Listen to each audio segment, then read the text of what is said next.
नमस्कार, बहुत स्वागत है आपका। कार्तिक पूर्णिमा के दिन अगर गंगा में डुबकी लगाएं तो आपके कई जन्मों के पाप नाश हो जाते हैं। तो कार्तिक पूर्णिमा पर कुछ काम ऐसे हैं जो जरूर करना चाहिए। भगवान श्री हरि की कृपा बनी रहती है। लेकिन जो शिव जी हैं, आज उनकी विशेष पूजा होगी, क्योंकि इस पूर्णिमा को त्रिपुरी पूर्णिमा भी कहते हैं। देव दीपावली भी इस दिन मनाई जाती है। तो भगवान शिव को प्रसन्न करने के लिए उनको आप दूध, दही, शहद, मक्खन से अभिषेक करें, फिर जल से अभिषेक करें। बेलपत्र जो भी आपके पास है वो उन्हें अर्पित करें। शिव जी प्रसन्न होते हैं। इस दिन शिव जी की विशेष पूजा की जाती है, जीवन की तमाम मन्नतों को पूरा करने के लिए। तो कार्तिक पूर्णिमा के दिन सुबह उठकर आप नहा धोकर सबसे पहले तो अपने घर के मुख्य दरवाजे के पास शुभ मंगल प्रतीक चिन्ह बनाएं। फिर आप अपने घर के पूरे घर में हल्दी मिले जल का छिड़काव करें। इसके बाद घर के मंदिर की साफ सफाई करें। फिर आटे, हल्दी वगैरह से आप रंगोली बनाएं घर के मुख्य दरवाजे पर, और साथ ही आम के पत्तों का तोरण लगाकर घर सजाइए। किसी गरीब को अगर आप इस दिन खाने पीने की वस्तु या वस्त्र का दान करते हैं तो आपके 7 जन्मों के पाप नष्ट हो जाते हैं। इस दिन भगवान चंद्रमौली यानी कि भगवान आप शिव जी के निमित्त आप चंद्रमा को भी भोग लगा सकते हैं। खीर बनाकर, मखाने का भी आप खीर बनाकर माँ लक्ष्मी को भोग लगा सकते हैं। लेकिन रात में चंद्रमा को अर्घ जरूर दें। मन की समस्त परेशानियां दूर हो जाएगी, मानसिक टेंशन दूर होगा। जल में थोड़ा सा दूध और उसमें मिश्री डालकर अर्पित करें तो सुख भी बढ़ता है।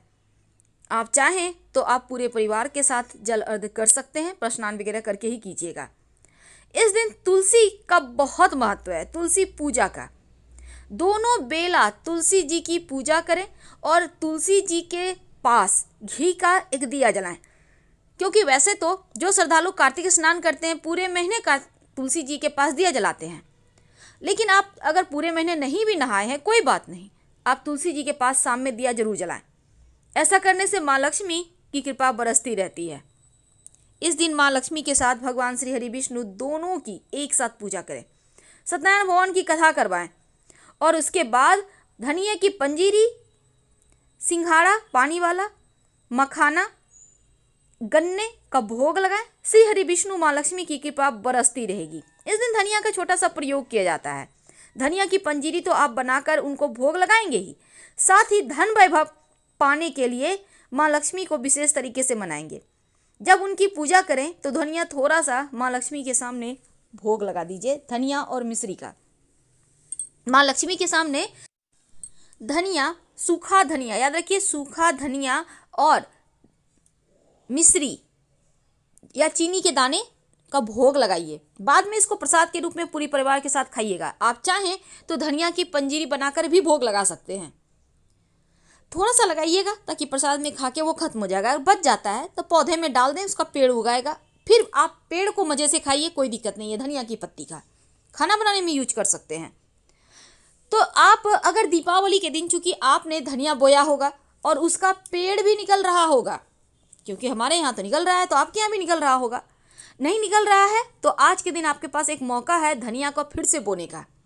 तो आप सुबह में ही इसको जल में भिगोकर रख दें, धनिया के बीज को, और मिट्टी को गीला करके रखिएगा अपने गमले में या आंगन में।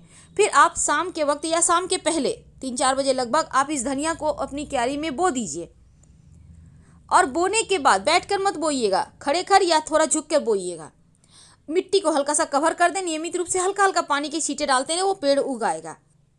तो आप फ्रेश धनिया भी बो सकते हैं, धनिया का बीज भी बो सकते हैं।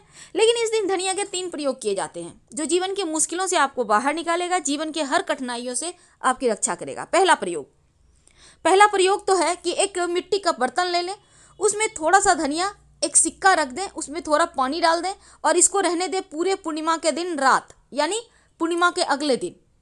इस धनिया को अपने घर के गमले में बो दें, सिक्के को पास में रख लें, लाल कपड़े में बांध कर संभाल कर, और जो आपने दिया है उसको, दिया को आप कोई भी यूज में कर सकते हैं या संभाल कर रख लें, फिर अगले बार उस दिया को फिर से प्रयोग कर लीजिएगा। दूसरा प्रयोग, जीवन में मुश्किलें बढ़ गई हो, परेशानियां बढ़ गई हो, तो हनुमान जी के मंदिर में जाकर थोड़ा सा धनिया उनको अर्पित कर दें। और जो भी आपकी मुश्किल है हनुमान जी से कह दें, आपकी जो भी मुश्किल है आपको धन चाहिए, नौकरी चाहिए, विवाह होना है, अपना मकान चाहिए, स्वास्थ्य चाहिए, जो भी चाहिए, हनुमान जी के मंदिर में अर्पित करने के बाद धनिया उनसे प्रार्थना करें कि प्रभु हमारे कष्ट दूर करें। कुछ ही दिनों में आपकी परेशानियां समाप्त हो जाएगी। जब आपकी मन्नत पूरी हो जाए, समस्या समाप्त हो जाए, आपने जो मन्नत मांगी थी वो पूरी हो जाए, तब फिर से आप हनुमान जी को जाकर धनिया का भोग लगा दीजिएगा, तो आपकी मन्नत भी उतर जाएगी। वैसे आप धनिया के साथ मिश्री भी डाल सकते हैं, वो और अच्छा होगा कि कष्ट खत्म हो जाते हैं। वैसे आप चाहें तो विष्णु सहस्त्र नाम का भी पाठ कर सकते हैं, या फिर श्री हरि का मंत्र जप कर सकते हैं, ओम नमो भगवते वासुदेवाय नमः का भी जप कर सकते हैं। आपकी इच्छा पर है, जो श्रद्धा हो वही दिल से कीजिए। व्यक्ति की ख्वाहिश होती है, हर व्यक्ति की जीवन में सौभाग्य बना रहे, तब नर और नारायण यानी भगवान श्री हरि और माँ लक्ष्मी एक साथ जिसमें तस्वीर में हो, एक ही साथ जिसमें हो। बहुत सारे घरों में क्या होता है, आप भगवान श्री हरि विष्णु की पूजा करते हैं, बृहस्पतिवार की कथा करते हैं, तो माँ लक्ष्मी उसमें नहीं होती। लेकिन आज के दिन आपको दोनों ही जो एक साथ हैं ऐसे ही तस्वीर की पूजा करनी चाहिए। फिर दक्षिणावर्ती शंख की भी इस दिन पूजा करने का विधान है। भगवान को पीले फल, पीले कपड़े अगर सौभाग्य की प्राप्ति की चाहत है तो, और पीला अनाज अर्पित करें। पीला अनाज में आप गेहूं अर्पित कर सकते हैं, और ऐसा करने से सभी चीज़ों का दान कर दीजिएगा। जीवन में सुख, संपत्ति, समृद्धि बढ़ती है। आप चाहते हैं जॉब अच्छा चले, व्यवसाय में आपकी बरकत हो, धन संबंधी समस्याओं को दूर करने के लिए आप तुलसी की पत्ते के माला बनाकर श्री हरि के गले में पहना दें, तो आपके धन संबंधी कष्ट दूर हो जाएंगे। और शंख से ही जल उनको अभिषेक कीजिएगा, जलाभिषेक, ये बहुत ज़रूरी है। अब एक खास प्रयोग, संतान अगर नहीं हो पा रही है, संतान की मन्नत आप चाह रहे हैं आपकी संतान हो जाए, तब भगवान विष्णु के बाल स्वरूप की पूजा करें। आप राम जी के भी बाल स्वरूप की पूजा कर सकते हैं, और उनको माखन मिश्री, भगवान श्री कृष्ण की भी पूजा कर सकते हैं, और माखन मिश्री का भोग लगाइए। बुद्धिमान निरोगी संतान की प्राप्ति होगी, और अगर संतान है तो वो बुद्धिमान होंगे। प्रसाद के रूप में ग्रहण कीजिए, इससे आपके जीवन में सुख सौभाग्य बढ़ेगा, उन्नति होती है, प्रगति होती है। और अगर आप पति पत्नी एक साथ चंद्रमा को अर्घ्य दें तो उनका आशीर्वाद से, देवगुरु के आशीर्वाद से जीवन भर अटूट रिश्ता बना रहता है।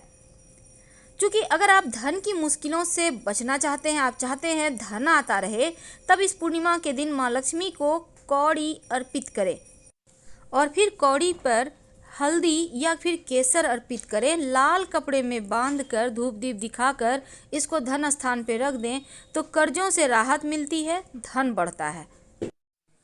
और धनिया का तीसरा और अंतिम प्रयोग, देखिए आपके घर में आप चाहते हैं खूब बरकत हो, माँ लक्ष्मी आपके घर में निवास करे, तो एक बात हमेशा याद रखिए, आप धनिया भले ही मसाले में प्रयोग ना करें, हो सकता है आप पाउडर यूज करते हो या नहीं भी खा सकते हो, लेकिन सूखा धनिया थोड़ा सा अपने घर में, अपने किचन में जरूर रखें। किसी डब्बे में स्टोर करके उसको जरूर रखिए।